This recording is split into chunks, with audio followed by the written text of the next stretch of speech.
Allez, avec le retour des beaux jours, vous planifiez peut-être déjà des barbecues, pourquoi pas du poisson grillé, sardines, saumon, un petit rouget grillé. Tiens, ça me tape pas mal.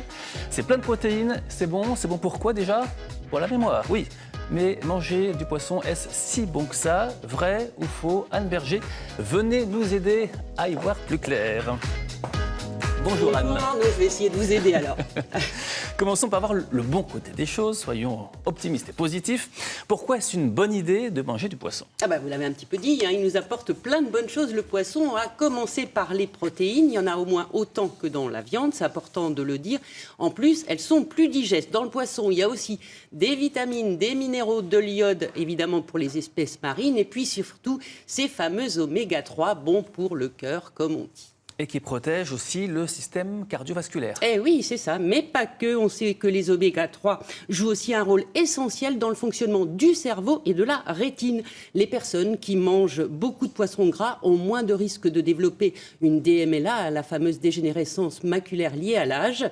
Et puis la consommation d'oméga 3 va aussi de pair avec une réduction des maladies inflammatoires telles que l'arthrose, ça n'est quand même pas rien. Les oméga 3, c'est dans les poissons gras, c'est facile à retenir. Oui, mais lesquels? C'est ça. Alors, vous avez le choix, Arnaud, le saumon, le maquereau, le hareng, la sardine, l'anguille.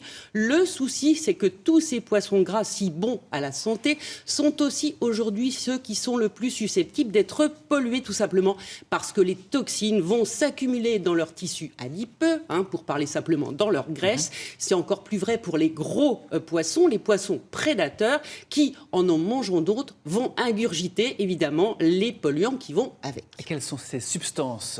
Alors, il y en a de toutes sortes, malheureusement, toujours liées, malheureusement encore, à l'activité humaine. Les dioxines, le PCB, le méthylmercure, rien qu'à les citer, ça fait déjà très peur, même si certains sont aujourd'hui, et parfois depuis de très très longues années, interdits, mais ils sont toujours là dans tout le milieu aquatique. Pour schématiser, les poissons d'eau douce sont contaminés par les PCB qui sont interdits mais qui se sont accumulés dans les sédiments des rivières. Et les poissons de mer, eux, sont contaminés au mercure. Rien que ça, du mercure, c'est pas sans risque. Non, c'est pas sans risque. Alors, il ne faut pas quand même être trop alarmiste. Vous n'allez pas être empoisonné du jour au lendemain parce qu'en vacances, vous vous offrez un steak d'espadon grillé, Arnaud. Non. Même si l'espadon est une des espèces les plus contaminées aujourd'hui, 10 fois plus riche, entre guillemets, en mercure, qu'un maquereau ou qu'une sardine, 5 fois plus qu'un saumon.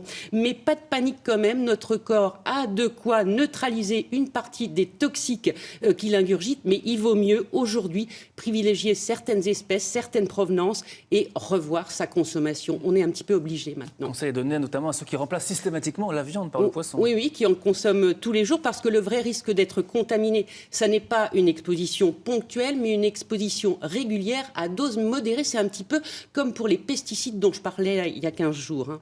Alors, moi j'aime bien le poisson.